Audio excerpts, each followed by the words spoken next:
Firm Foundations, Creation of Christ. We are now in lesson 14, but like always, just a few review questions before we get into this lesson. First of all, how does most people's attitude today compare to that of those living in Noah's time? Um, well, as he's already studied, people were only interested in having a good time and not in what God thinks of them. I mean, that's what we see in our society today. The majority of people are doing their own thing, looking for their own happiness, and an absolute disregard about for what their Creator thinks of them. Same thing that we found in before the flood in Noah's time. Who was it that spoke through Noah and also speaks to us today through the Bible? And most obviously, it's the Spirit of God, the Holy Spirit. Spirit that was alive then is the Spirit that's alive now. And even though the Spirit of God didn't dwell in each believer for forever, the Spirit was still at work, communicating to people, convicting people of their sin, and the majority of people would not have it. Why didn't Noah deserve to be delivered by God? I mean, Noah was a believer. He believed God, but still, he didn't deserve it. But he was delivered by God. He was a sinner just like everyone else. He did sin. He had sin in his life. He didn't obey God perfectly. That's why he didn't really deserve God's salvation, to be delivered from the flood. He deserved death too. So why didn't God punish Noah along with everyone else in the world? And that is very simply, he admitted he was a sinner, trusted God to save him through the promised deliverer. He believed God, and God gave Noah grace because even though he was a sinner, God saved him from the flood, from that destruction, from that judgment. He believed God, and he agreed with what God said about him. He was a sinner, and his sin required death. And more than likely, he knew about the promise given to Adam and Eve in Genesis chapter 3, that Satan's power in bringing sin into the world would be destroyed. How did Noah have to build the ark? Very simple question. How did he have to build the ark? And the question applies to so many other things in life. He had to build it precisely as God had instructed. God knew what to do. He gave him instructions. If he would have done his own plan, it would have been a disaster, because Noah didn't know how to build a boat at that point. No boat of that magnitude was ever built before the last couple centuries. And Noah had no clue. There'd never been rain. There'd never been a flood. He had to do it exactly like God instructed. How many doors did God tell Noah to put in the ark, and why? Well, there was only one door, because there was only one way by which people could be saved from God's wrath. And this only one concept runs all the way through the whole Bible. There is only one God. There is only one way. It logically goes together. One God, one way of thinking, one holiness, one perfection, one train of thought, one way. All the way through the Bible, there's only one way to be saved, only one way to approach God, and that is God's way. Just as Noah had to construct the ark God's way, we have to come to God God's way. Hebrews 11:7 says, By faith Noah, being warned by God concerning events as yet unseen, in reverent fear constructed an ark for the saving of his household.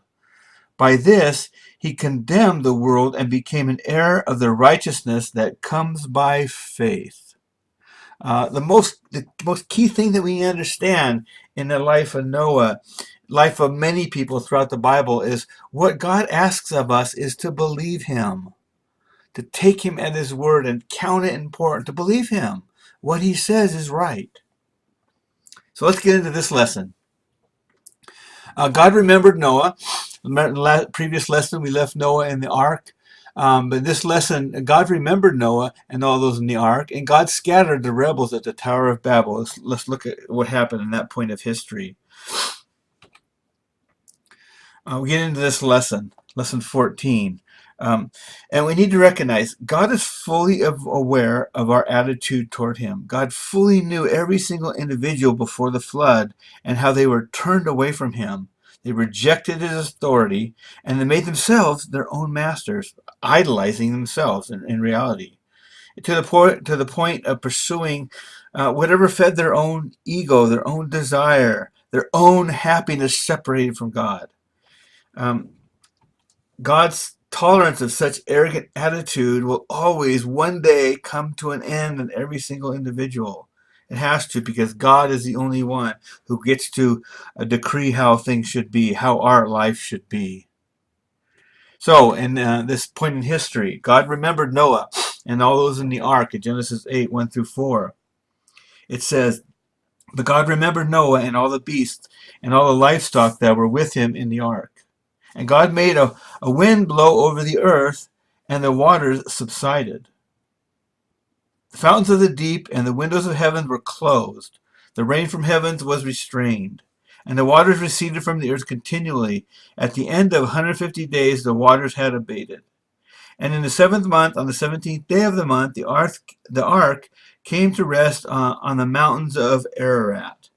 And so God stopped the rain, and He caused the earth to start drying up. He sent a strong wind um, over the waters so that they would dry up.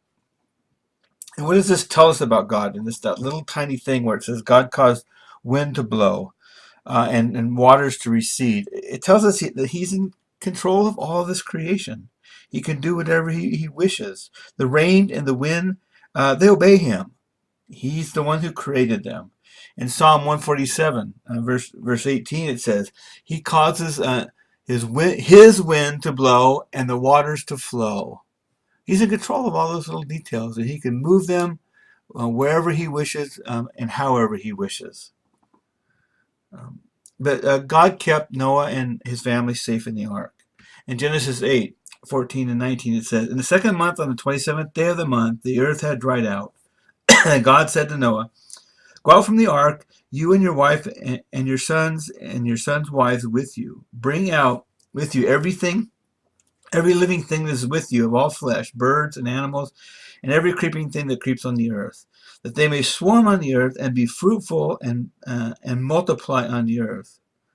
So Noah went out, and his sons and his wives, his sons' wives with him. Every beast, every creeping thing, every bird, everything that moves on the earth went out by families from the ark.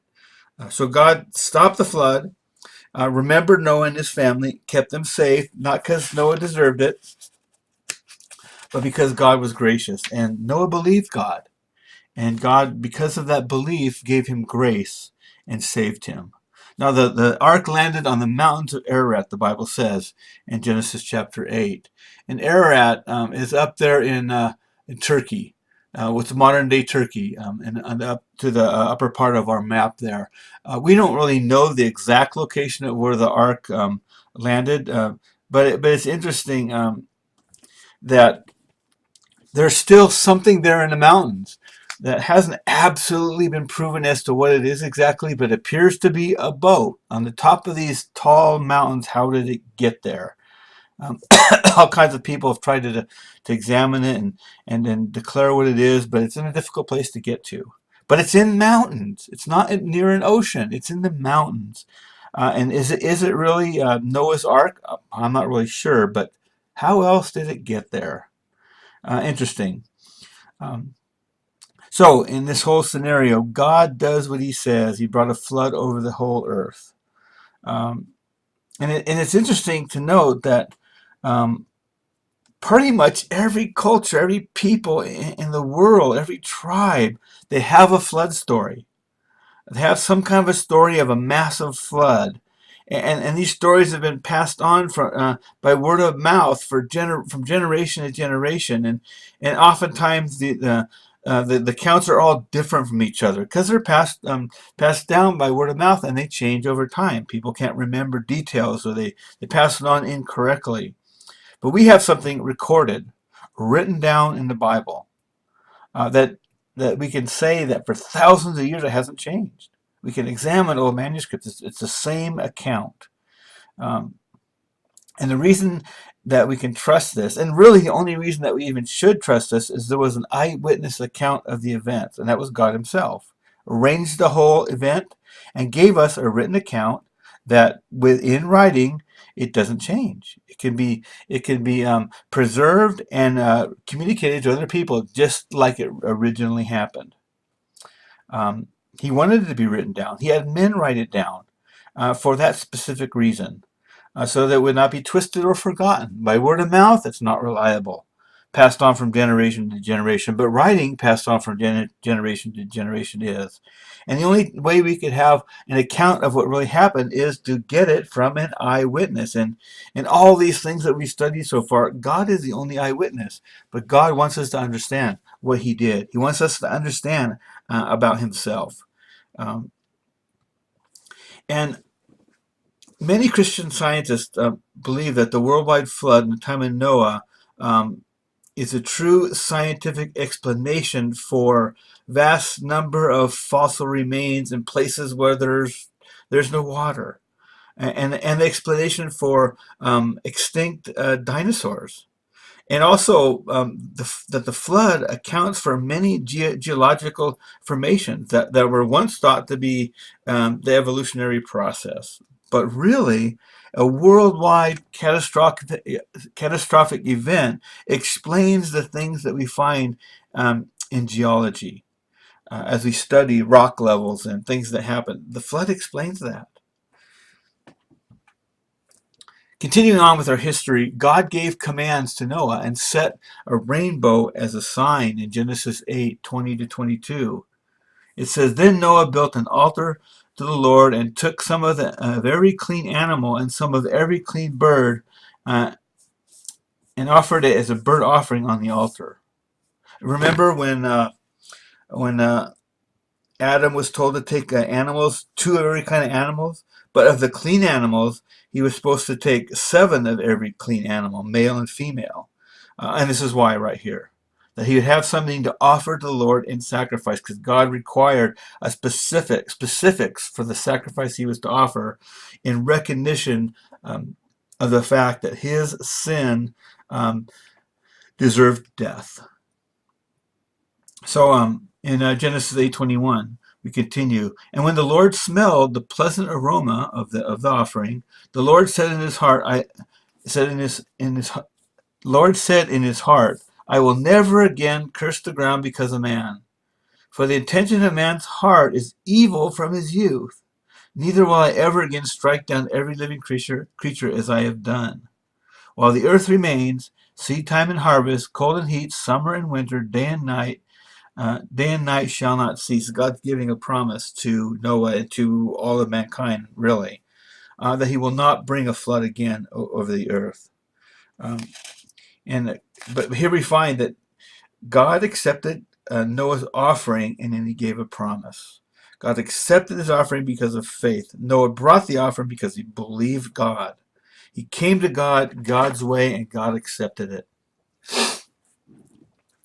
And coming to God God's way, it was the blood of animals. And that was to remind us that the payment for our sin is death. But the blood of animals, the death of animals, doesn't absolutely pay for sin, because the payment for sin is everlasting separation from God. But God allowed it for a time, and he allowed that substitute for a time, and we're going to see that as we go on in our study.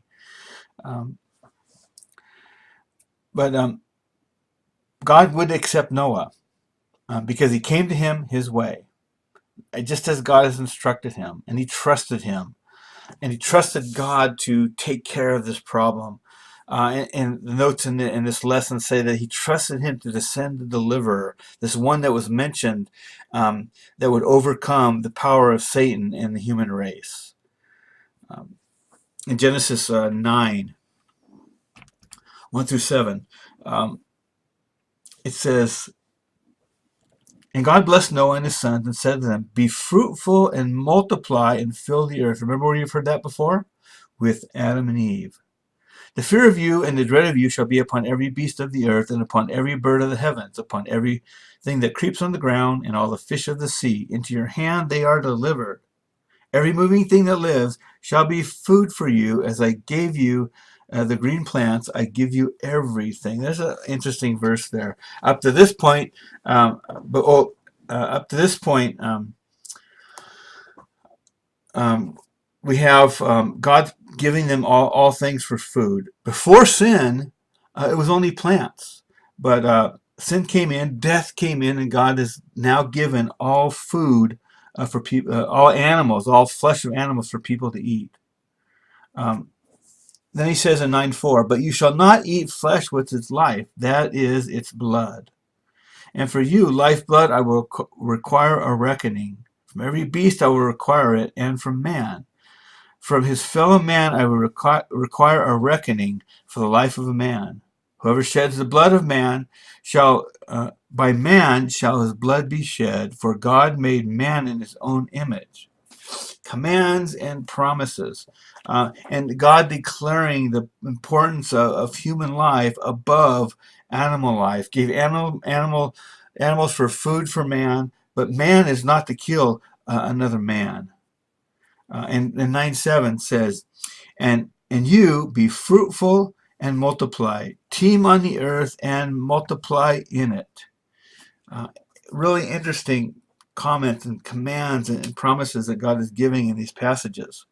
Be fruitful and multiply, fill the earth, have dominion over it. It's kind of like God saying, be the manager of this wonderful gift I've given to you. And we can look at this as a promise, fill the earth. Or we can look at this as God's made this awesome place for us to live. And it's beautiful and it's awesome and it's incredible. And God's saying, go check it out.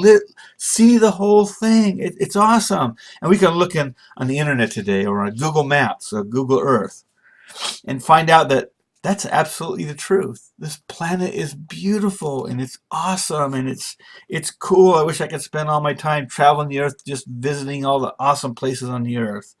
I have been able to see a few, but that's the way what we find.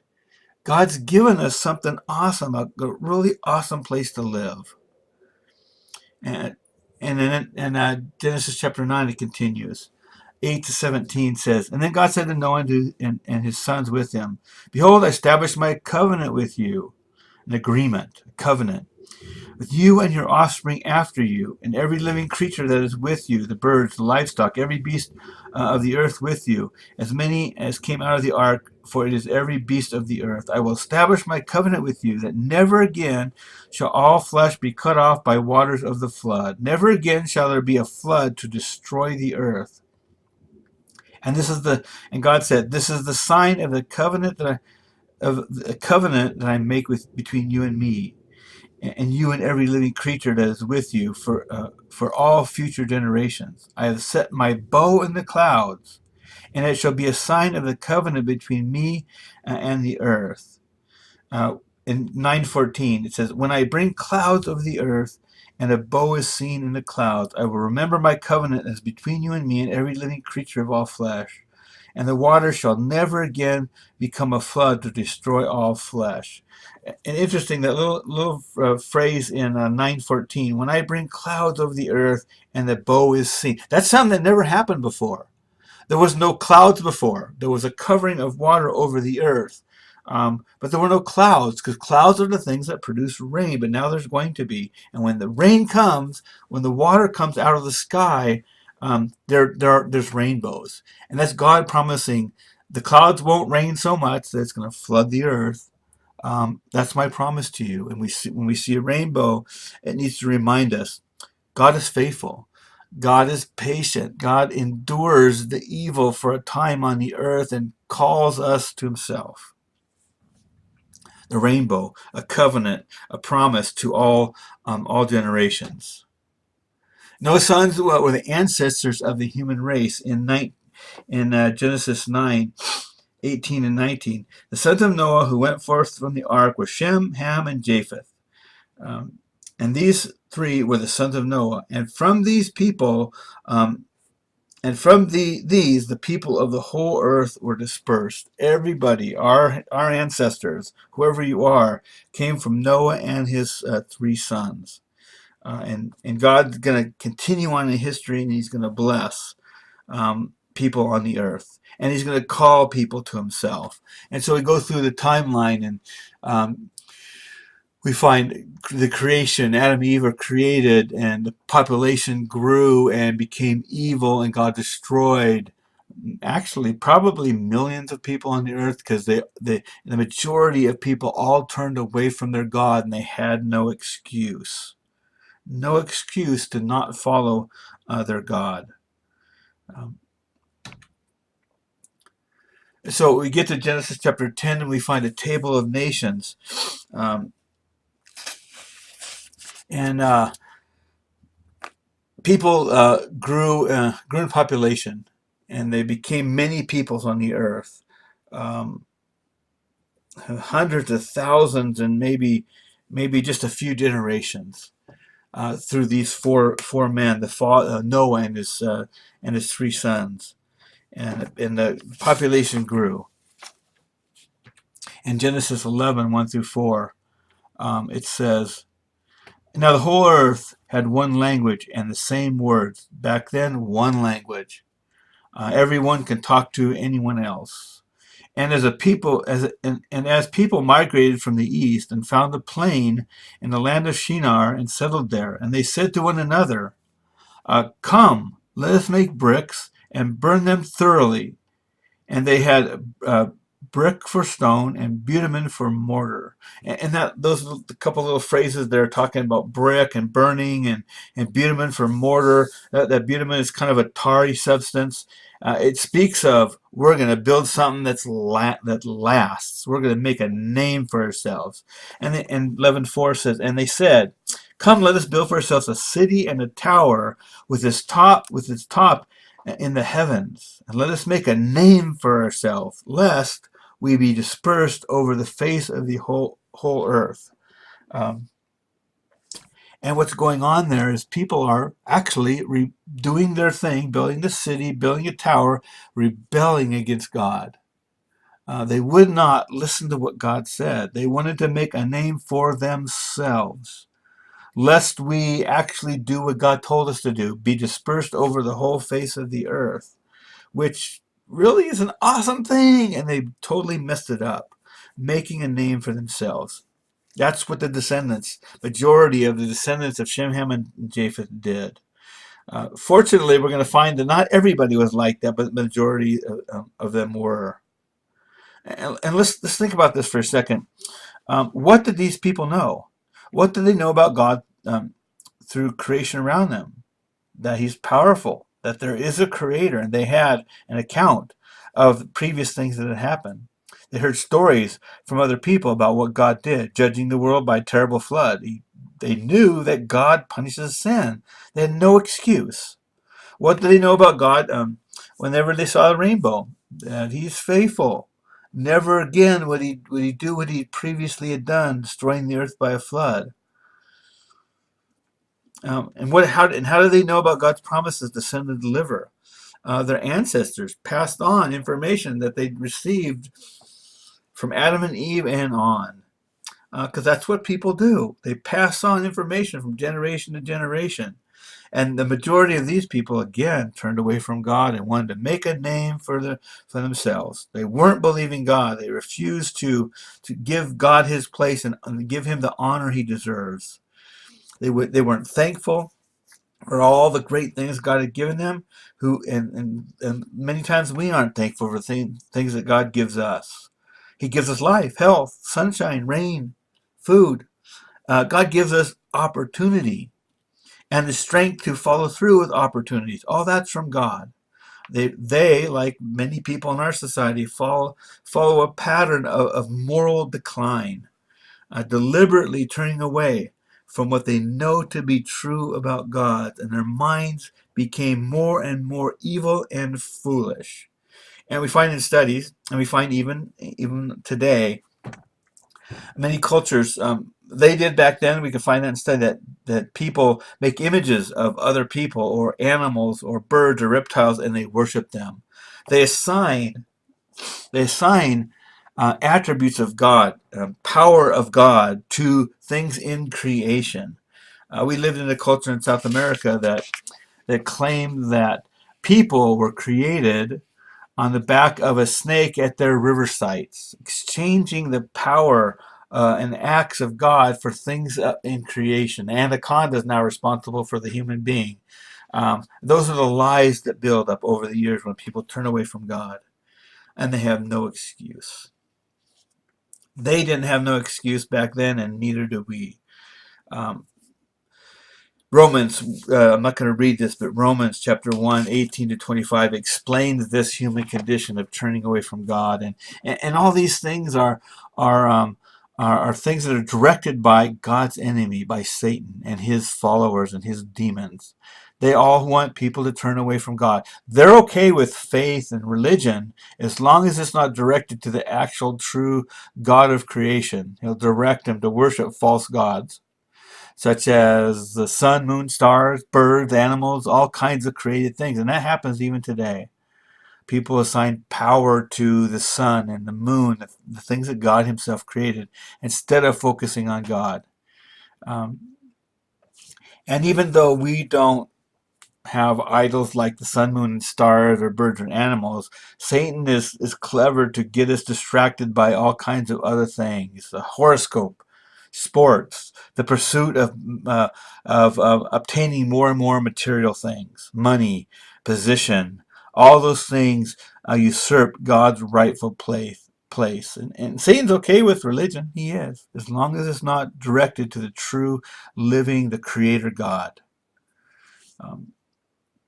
Isaiah 42:8 says, I am the Lord, that is my name. My glory I give to no other, nor my praise to carved idols. God does not allow us to exchange worship to him with anything else. And so they built this tower again in 11, 1 through 4. They were focused on their own thing, making themselves great. And they built this tower, and it's called Babel.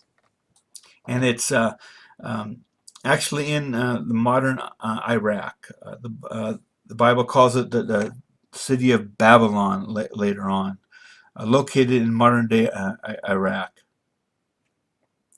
Actual place, and we can actually find um, um, mounds built by people, ancient mounds built by people, built with brick and built with tarry substance between the bricks, things that people tried to make last and make a name for themselves. And on those bricks,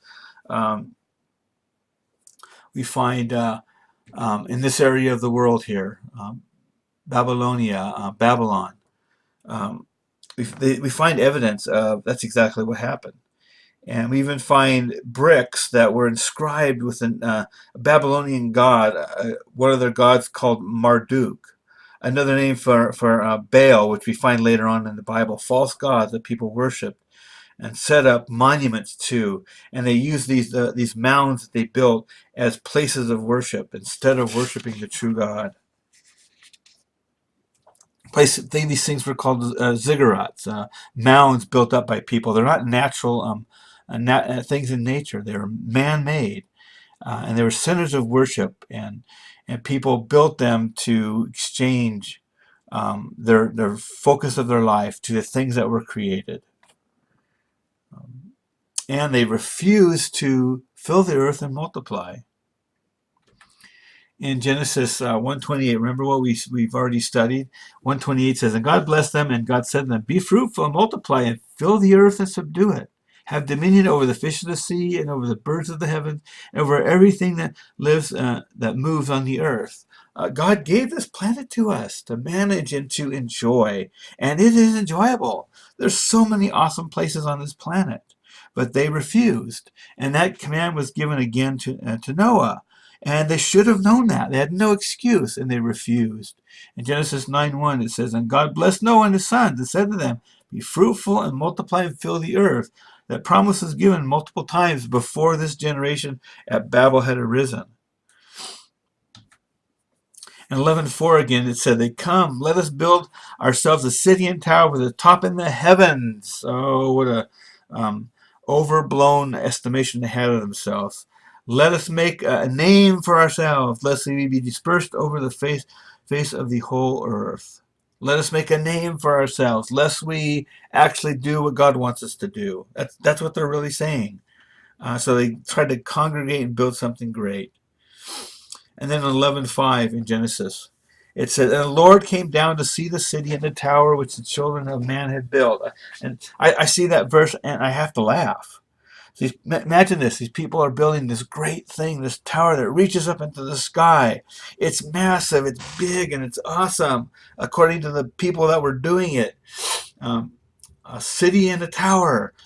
Great, it's big. And then 11:5 says, "And the Lord came down." I mean, for God, their tower wasn't big. It was no big deal. And this big thing that people built, God still had to come down to see it. That's just where my mind goes. Nothing big. The big thing here for God was the people's rebellion against Him, living their own way. And God was fully aware of all their plans. He knew them, their mind and their heart, and they were accountable to Him. And God paid attention to them just like He pays attention to us. He's not passive and He's not unaware of us. In Proverbs 15:3 it says, "The eyes of the Lord are in every place, keeping watch on the evil and the good." That verse makes me think that our God is so patient. We we hear about things that people do to each other over the earth, and we say, how can that happen? God sees it. He does, and He's patient. But He will say, the day will come when He say enough, and people will receive their punishment if they will not turn to Him. And at this place of Babel, God scattered the people. So these people made this plan to stay together and make a name for themselves, but no one can win when they choose to deliberately defy God. No one can win. They will always lose. Satan was cast out of heaven, removed from his position over other angels. Adam and Eve, they were separated from God and they eventually died and removed from the garden. When Cain refused to bring the correct sacrifice, God did not accept him. He eventually died. In Noah's time, people refused to repent. They drowned in the flood. All these lost their fight against God. They lost. They died because of their sin. They weren't accepted by God. And God was not going to accept the efforts of these people either. God took control of the situation of these disobedient people when they tried to stay together to make a name for themselves and become more and more evil and increasingly rebellious. And in Genesis 11:6-9, it says, "And the Lord said, Behold, they are one people. They all have one language. And this is only the beginning of what they will do. And nothing that they propose to do will now be impossible for them." And I see that, and I think God is saying here that they're going to be just like the people before them before the flood. They're going to get that bad again. In 11:7, it says, Come, let us go down, and they're confused their language, so that they may not understand one another's speech. So the Lord dispersed them from there over the face of the earth, and they left off building the city. Therefore its name is called Babel, because there the Lord confused the language of all the earth, and from there the Lord dispersed them over the face of all the earth. God wanted them to fill the earth, and God caused it to happen. And He caused multiple languages on the earth at that moment. Different people groups, or extended family groups maybe, to speak different languages. And that means all the people could no longer work together. They couldn't communicate. And that is the origin of so many languages we have on the earth today. Over 6,000 actually. 6,000 languages, because as time went on, people separated even more, and then languages changed and they varied, and we can study that in science, and that's exactly what happens. So whether there's 6,000 languages on the earth today. But we can see so many similarities between languages, like they used to be the same thing. And over time, people separated even more. develop more languages and cultures and nations, and that thing keeps people separated so that they will fill the earth. They will live on the whole of this beautiful place that God's created for us. Um, and our ancestors go back to there. Our language came from there. Um, all kinds of changes through history, but we have what we have, and we have so many different languages because of that moment. Um, in Romans 1:21 to 23, it says, "For although they knew God, they did not honor him as God or give thanks to him." That's what happened with the people at the Tower of Babel. But they became futile in their thinking, and their foolish hearts were darkened. Claiming to be wise, they became fools, and exchanged the glory of the immortal God for images resembling mortal man and birds and animals and reptiles. That's the condition of people when they turn away from God. Interesting chapter in Romans chapter 1. More than just those verses that are on the screen, but I just read a few. So in conclusion, what do we learn about God from these events? God always does what he says. We are responsible before him to make decisions according to his will. And in his will, God has our best interest in mind. He does. Fill the earth, multiply and fill the earth, our best interest in mind. He receives us when we come to him his way. His way is the only way that's acceptable. He's our God. He's our creator. He has the right and the authority to tell us what to do. But out of that comes our best interest. We're going to go ahead and finish our study there. And we'll continue on in our next study as we go through history. So I hope you enjoyed this lesson, and we'll see you next time.